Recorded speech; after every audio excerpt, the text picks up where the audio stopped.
Hello and welcome to the debate. I'm your host Sana Maqbool with you at PTV World. In today's show, we will be taking a look at Pakistan's foreign policy challenges and the efforts that are needed in the current times.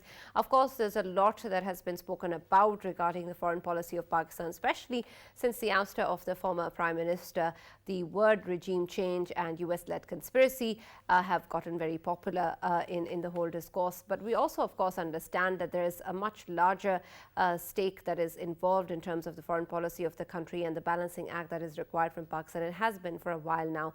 But now, considering the economic circumstances, the war in Ukraine, what has been happening in Afghanistan, especially since the withdrawal of the US troops there, and of course our issues with our neighbor India and the Indian illegally occupied territory of Jammu and Kashmir and the unilateral actions that were taken there back in 2019, of course, pose many other serious challenges to our foreign policy efforts as well, and also begs us to question and analyze what exactly needs to be done, what sort of foreign policy needs to be followed, whether or not we need to make some fundamental changes moving forward in the way we interact with different countries, and especially the relationship between Pakistan and US as well, which again was pretty damaged by the conspiracy theories and of course other aspects that were talked about from the PTI's leadership. So we're going to be taking a look at all of that and try and understand that moving forward, what is the evolving scenario going to be like and what sort of issues are needed and whether or not we can think of out-of-the-box solutions to problems that have existed for a long time. For this and more, as always, I've been joined in the studios by Farrukh Pitafi and Raja Faisal, and I've also been joined online by Mr. Shamshad Ahmed Khan, who's the former Foreign Secretary, and I've also been joined by Dr. Syed Muhammad Ali, who's a foreign affairs expert. Thank you very much, gentlemen, for being with us and being a part of the debate. I'll start with you, Dr. Syed. When we look at the situation, considering what has been going on in the recent times in Pakistan, what would you say are the key foreign policy challenges that currently exist for Pakistan?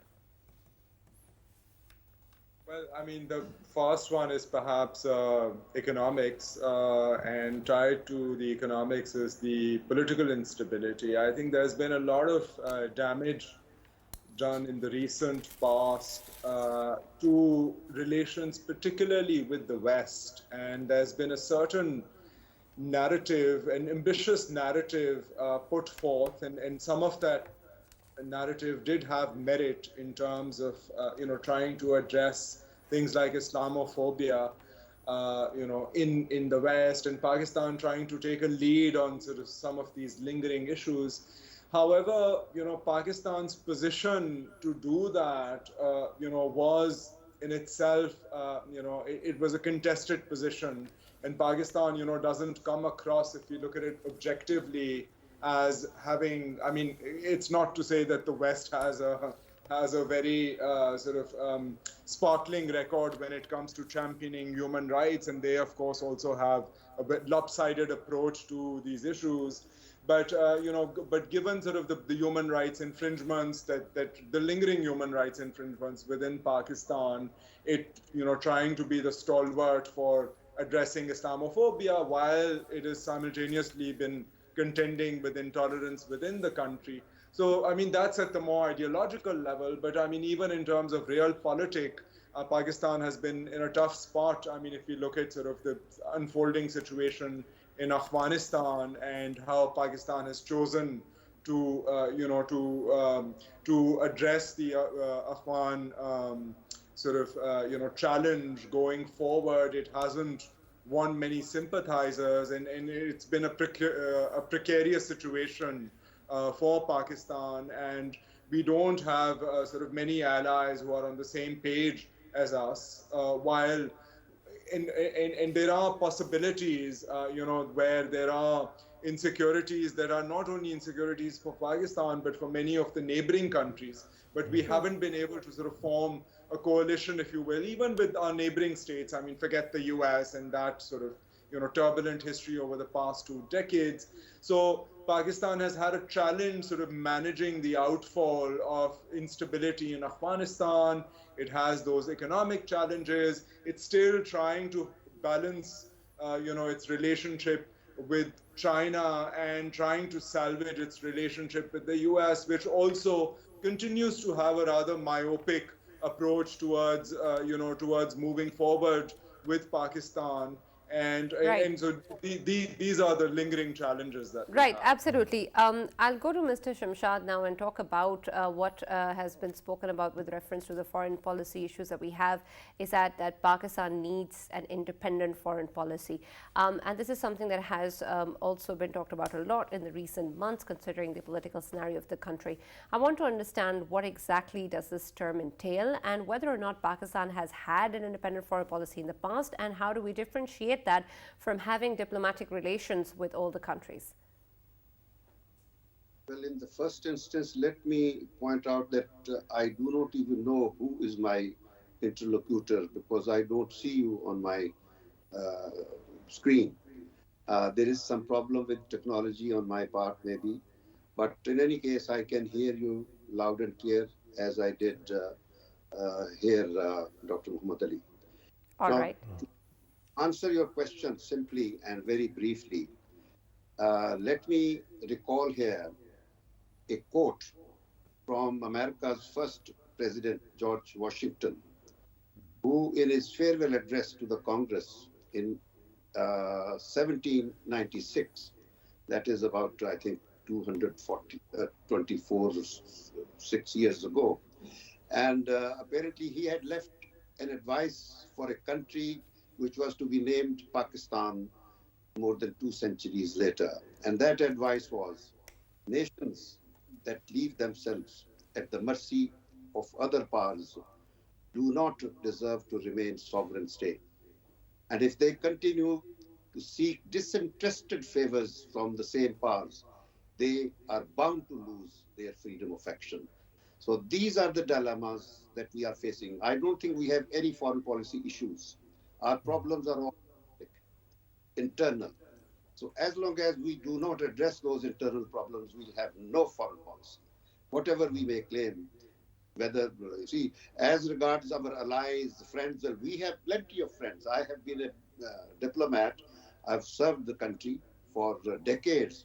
And we have been, I can say that in the United Nations, Pakistan and India, both countries have been playing a great role in terms of cooperation with the developing world. So Pakistan has many friends, but friends then they become irrelevant if you are all the time begging for loans. So these are problems that we have to address ourselves. We have a government here, but everybody knows under what circumstances this change took place. Yes, the regime change took place under most dubious circumstances. Now, one party says that the United States was behind this conspiracy. I do not agree with this. In fact, I have been publicly saying that the United States is a superpower that has regime change as part of its universally acknowledged doctrine. It has been changing regimes all over the world. So there is nothing new with this. But the problem is the conspiracies take place within the recipient countries. So the United States, the Pakistani ambassador was called in by Donald Lu and told that we don't like your prime minister. And if this happens, that will happen. If that happens, this will happen. So a country which commits a conspiracy does not share that with anyone. So the United States openly conveyed its wishes, and those wishes were then carried out by the people and the elements and the entities inside the country. So that is where the conspiracies take place. And this is not the first time. Conspiracies abound in our country, and Byzantine intrigues abound in our country. Historically, we are familiar, those who live in Pakistan, we are familiar with these intrigues. So that intrigue is still going on, because what has happened, generally the people do not approve of it. So there is a lot of anxiety and unrest in the country. Until taken care of, I don't think Pakistan will have any constructive or productive engagement outside the country. So that's what I have to say. Dr. Muhammad Ali, I would like to come towards you regarding obviously Afghanistan, and especially related to last year's advancement, whatever has happened in Afghanistan. And of course, once again, US left the region. And we remember this is the second time US has left the region. The first time when they left, of course, there was a mess to take care of, and of course later on Pakistan had to go through a lot, and extremism persisted within Pakistan society, and it had a lot to do with whatever was going on in Afghanistan at that time.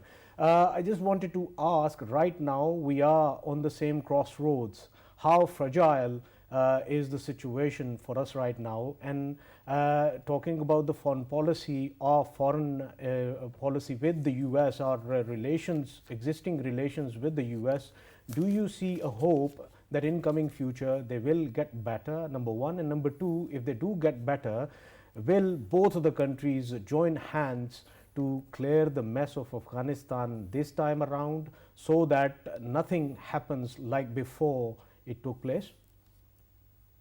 Well, I think a lot of the blame for what has been happening in Afghanistan, I think, yes, it has to be shouldered, of course, by the US, but I think that Pakistan does not get away scot-free. I mean, if we think back to the 1979 invasion by the Soviets, and it was, the world is complex. I mean, it's not to say that Pakistan was just looking for an opportunity to become the Achilles heel for the Soviet Empire. I mean, there was genuine paranoia and fear that the Soviets at the time were seeking access to the Arabian Sea.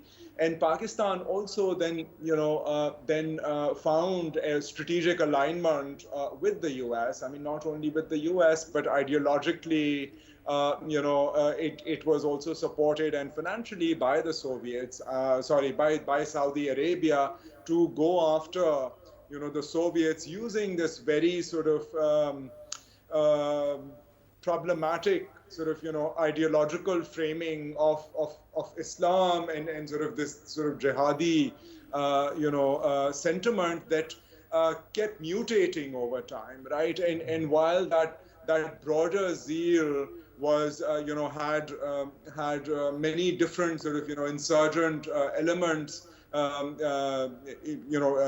were participating in the jihad against the Soviets, over time saw that morph into the Taliban, and and then one regional insecurity where it did not want to sever ties with the Taliban.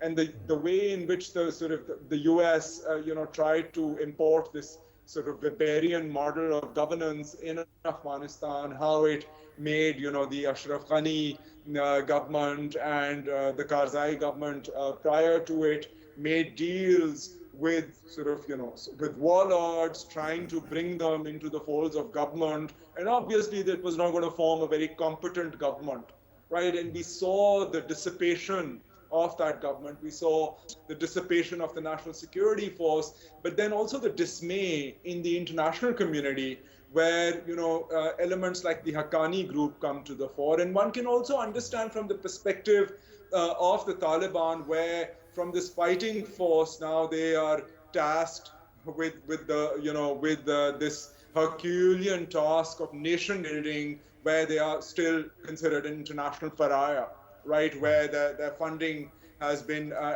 halted, the international support has been halted, and they are struggling with sort of the plight of the ordinary people. Right. Within Dr. Saab, Afghanistan. sorry to cut you, but from your reply, the solution or the understanding that I'm getting is that we are perhaps not going to learn from our mistakes. Afghanistan is simmering even as we speak. Do you think that there is going to be some kind of stock taking eventually? At this moment, the situation might be dominated, or world discourse might be dominated by Ukraine.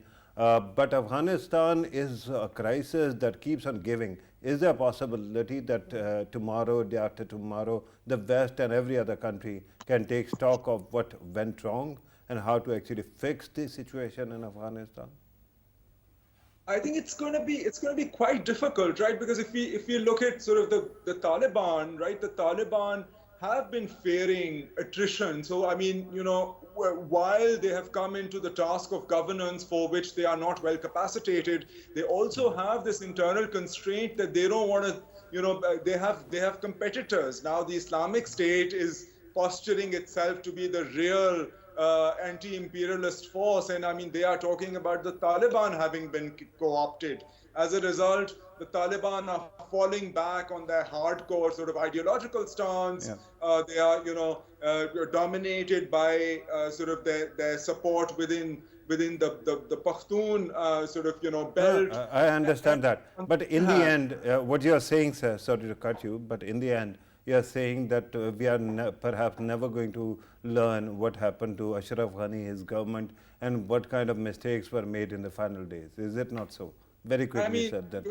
one can't predict, but it just seems that on the one hand, Taliban are facing these pressures. We don't see the regional players being on the same page, although the Islamic State, Khorasan is, sort of a common threat to all. But that's where the commonality, the common, bottom line stops, and then there are divergences. And I mean, there might be managed chaos for all we know, because now, I mean, if we start seeing insurgency coming to the fore, one just hopes that one doesn't see. Absolutely. Let me also go to Right. Let me also go to Mr. Shamshad regarding another important aspect of our foreign policy, which is, of course, with reference to India. I understand that since the unilateral decisions of August 2019, we have had a disengagement policy with regards to dealing with India. Of course, we've always had the issue of Kashmir to be resolved as a prerequisite to dialogue to India. But when we look at the current situation, especially since 2019 to now, Mr. Shamshad, have you seen any sort of positive impact of our policy to the situation in Indian illegally occupied Jammu and Kashmir and to the plight of Kashmiris and Muslims, and whether or not there is an option for Pakistan to revise this? And Shamshad Sahab, while you are at it, I wanted actually to draw attention to the fact that you have been responsible for Pakistan's foreign policy for quite some time, your old policy, and maybe you could help us understand how Pakistan foreign policy is made, so that we know how the job of weighing all the priorities takes place. Well, unfortunately, since I can't see the faces of the people that I'm interacting with, that is a big minus here, because I'm not used to talking in a void. But in any case, let me answer both of you. Number one, about India. My answer is zilch. You see, on India, if there is no opening for the last so many years, it is only because of the Moditwa phenomenon in India. So I call it Moditwa, not Hindutva, but Moditwa phenomenon, because he doesn't believe in dialogue. He's a fascist leader, and he knows how to Muslims, whether they are in Kashmir or elsewhere. He's just interested in killing Muslims. So I don't think that any sane ruler in Pakistan will ever like to talk to him as long as he's in power. So he's nobody in India until he goes. Then we can think of some meaningful opening with India. This is my answer to the first question. Well, about foreign policy,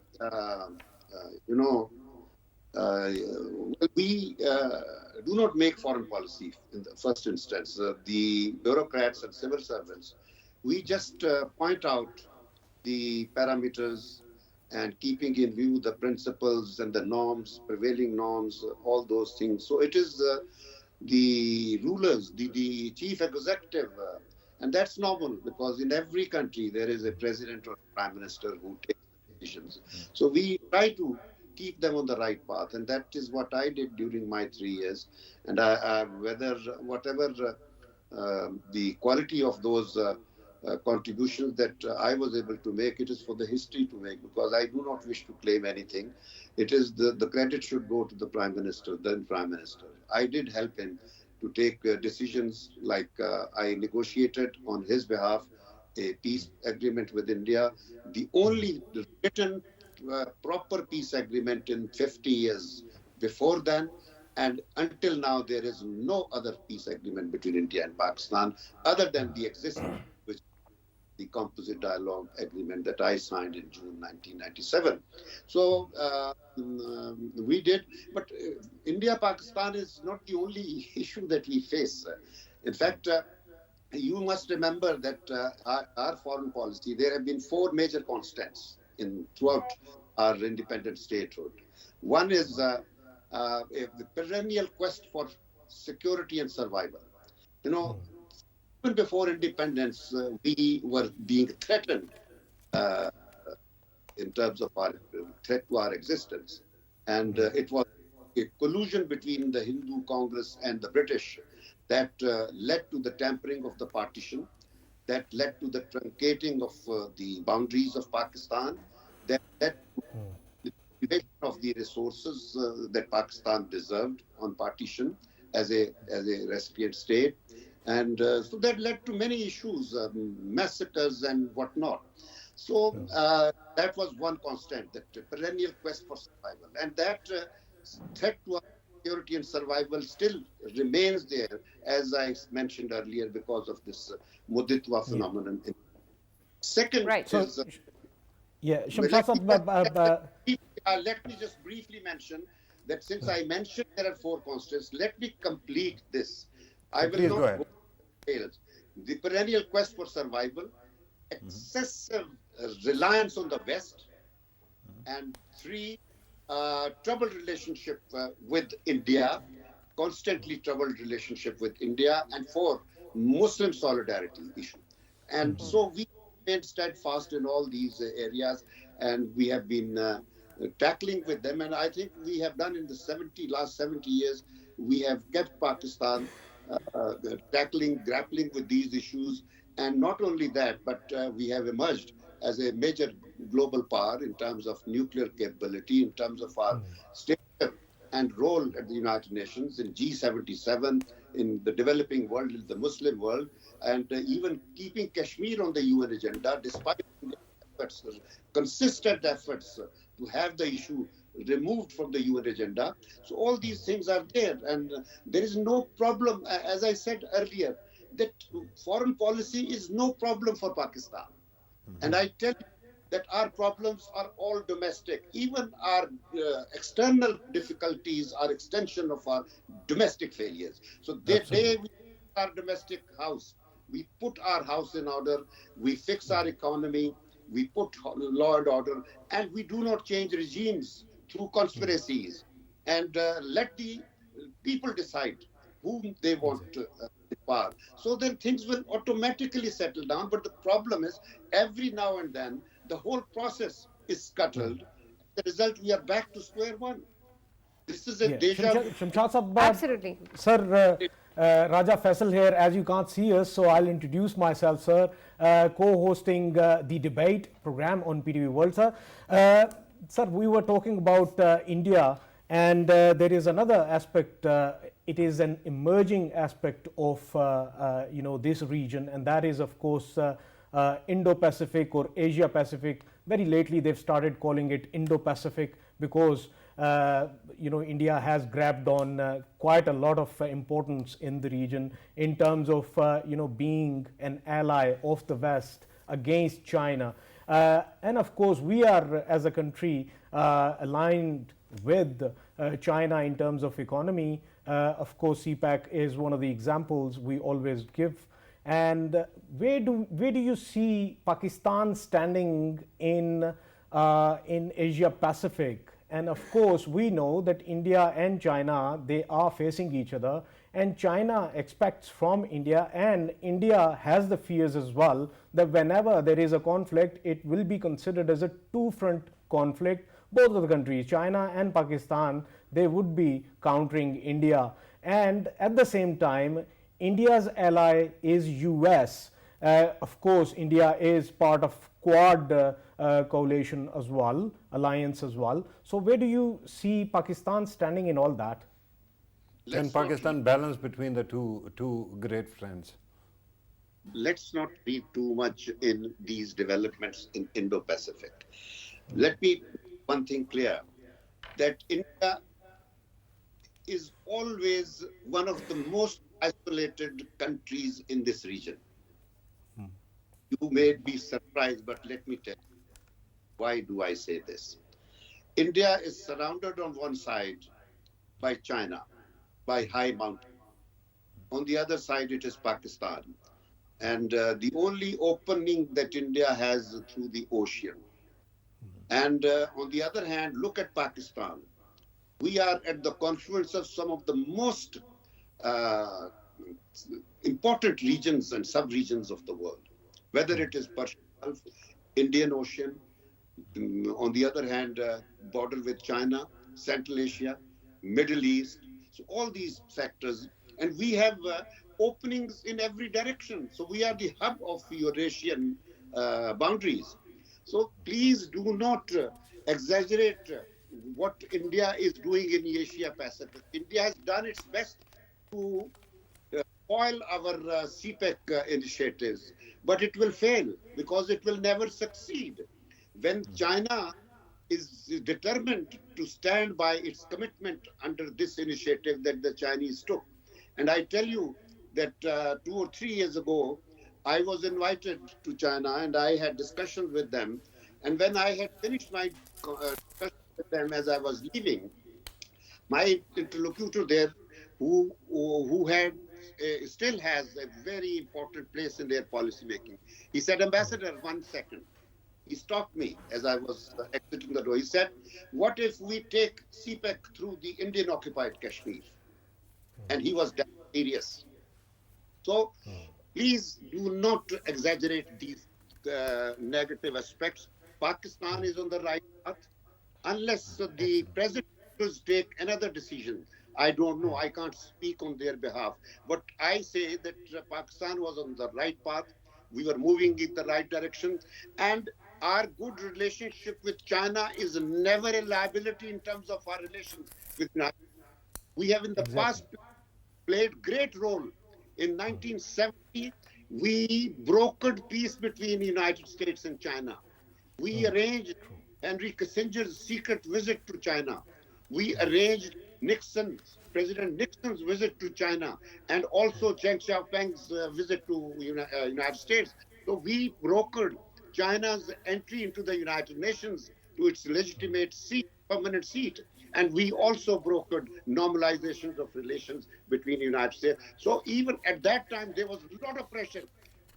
Kennedy, Johnson, they were pressurizing President Ayub that you stop your relationship with the Chinese. Absolutely, absolutely, Dr. Shamshad. Let me also go now to Mr. Ali and talk about the larger context that we're in, of course, in terms of our foreign policy decisions. I understand that a lot is there to be corrected at home for this to manifest in our foreign policy and our relationships with other countries as well.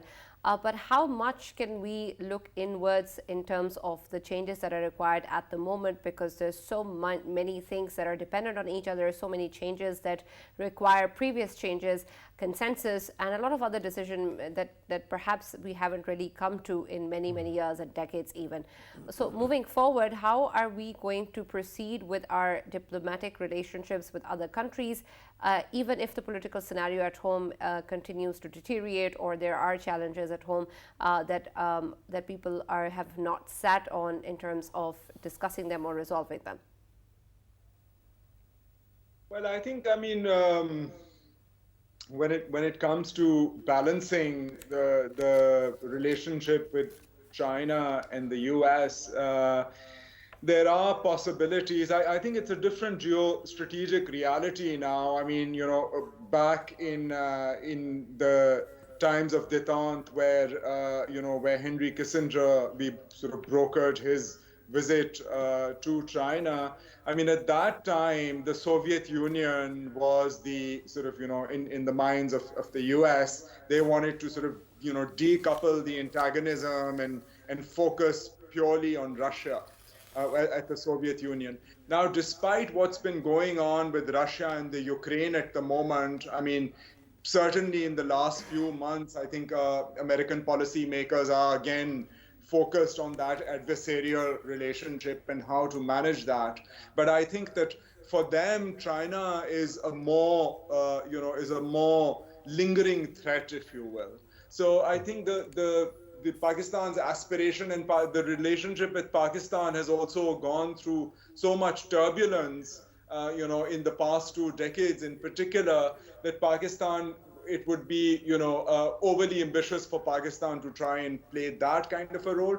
I, however, do think that there is space for Pakistan, and it's uniquely positioned as opposed to India, because when the US uses India, it is using India in this adversarial sense to try and contain China. Whereas Pakistan can provide itself, as an arena for great power collaboration.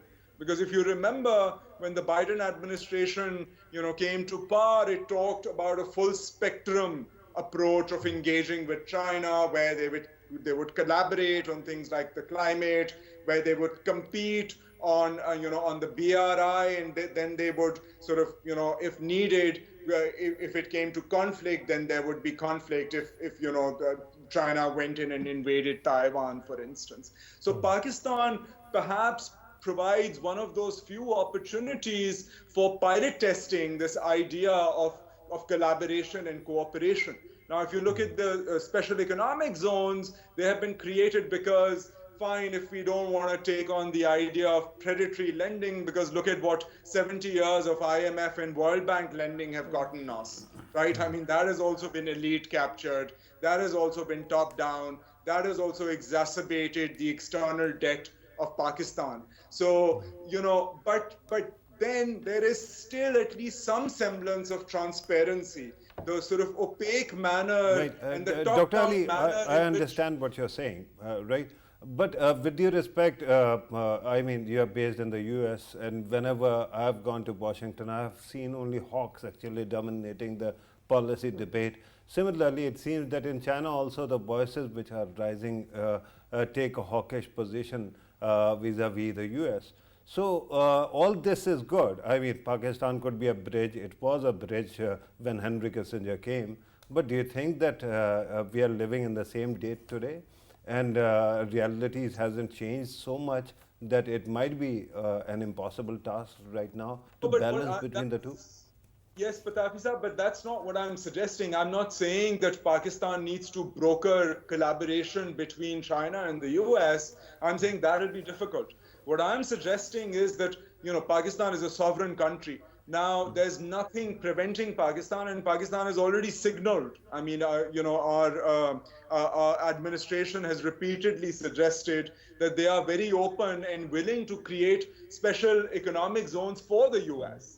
Right? So there is a possibility when you have infrastructure investment, because that was one of the bottlenecks, right? Pakistan just didn't have the road network and, energy capacity. Now, if that has been put in place and there's a big looming debt with that, what we need to do is, we need to be productive.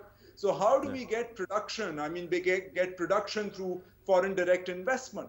Right, so rather than just relying on Chinese sort of mercantilist, firms coming into Pakistan, we need to diversify our sources of investment and in the process try and get a better deal for the country. So I'm Makes sense. Shamshad Sahab, once again, Raja Faisal here, sir. Earlier, you rightly pointed out that Pakistan needs to look towards the Muslim world, especially the Middle East, and of course, we are now talking about Pakistan being a bridge. Can Pakistan be a bridge between two very important Muslim countries, one being Saudi Arabia and the other one being Iran? And these sort of challenges, can Pakistan play its role to bring the Muslim world on the same table? You see, the second option is very difficult, but on the first option, I can tell you that we have always played that positive role between Iran and Saudi Arabia. In fact, there's been a perilously delicate balancing that we have managed to maintain between our two fraternal brothers. So I remember this problem is not something new. I still remember 1968 when I was posted in Tehran. That was my first posting. And President Ayub came, so I was present in his meeting with the Shah, and the Shah was all the time blaming the Arabs and asking Ayub Khan that why do you have so close relations with him? And Ayub was trying to convince him that, look, it is advisable that we maintain good relations with you, with them. And so that is how we have been doing. And we have managed. We are looking after each other's interests in the absence of the other, in the other country. So we will continue this. And in fact, the last prime minister, the former prime minister, did visit both Saudi Arabia and Iran, but there are sometimes issues that are beyond our control or even beyond the control of Saudi Arabia. So one has to be patient because we people do not understand everything that you see may not be real, because what you see is not and what you see not is in the international affairs. So we have to be patient. And Pakistan must, again, I would say that Pakistan will have its credibility vis-a-vis the Muslim world, vis-a-vis its all friends, only if it is domestically strong. Shamshad sir, I have a supplementary question for this. Farrukh Pitafi here, since Raja actually introduced himself, I thought I will also.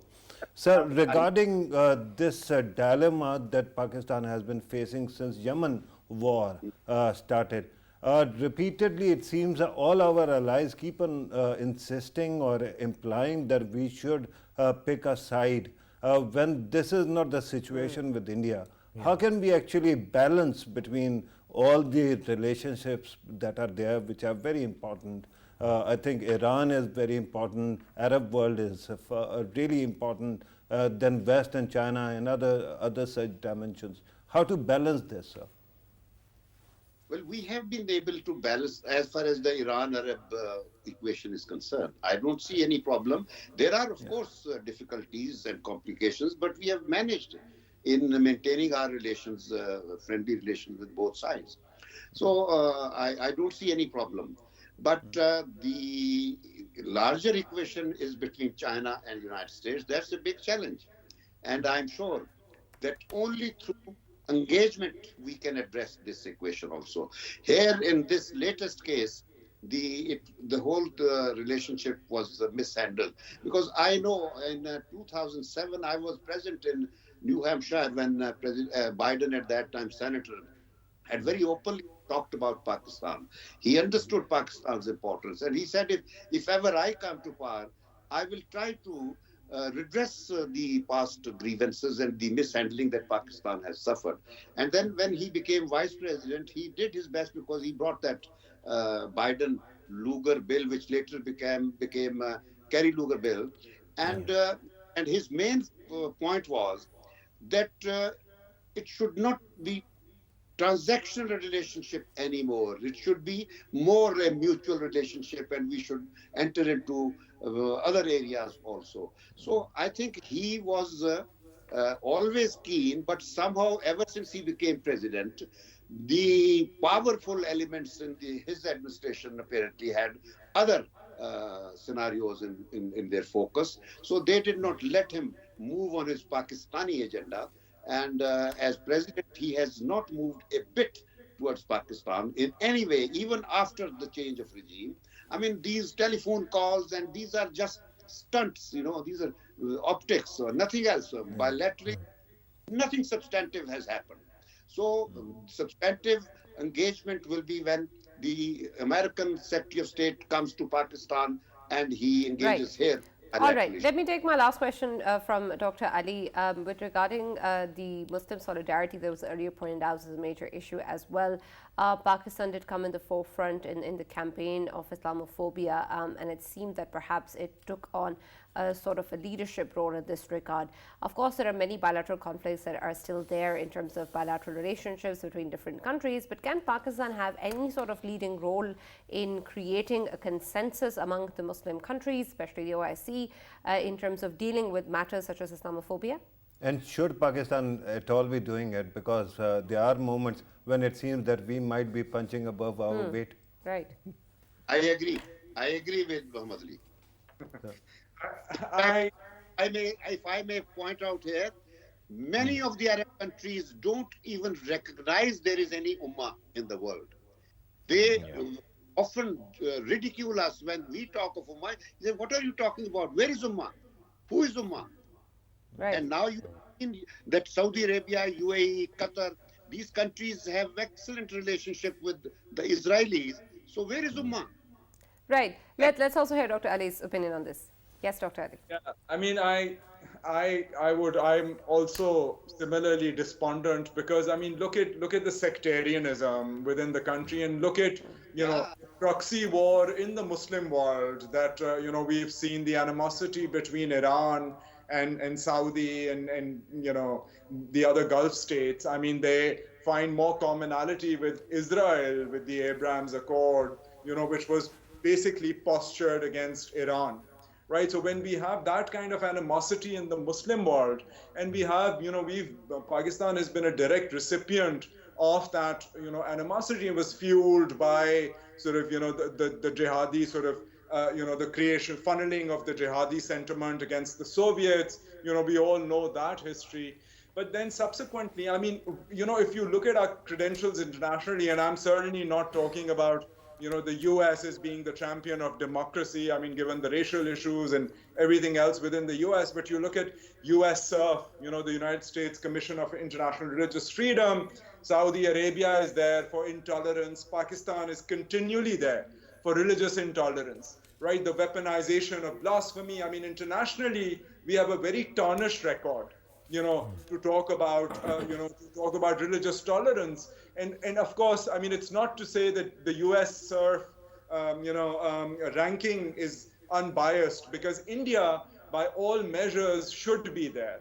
And, last year, Secretary Pompeo, one of the last acts that he did was like he did not take the US mandated United States Commission of International Religious Freedoms recommendation to make India a country of particular concern. And there is hope that this year, in November, the State Department will put India again, on the countries of particular concern.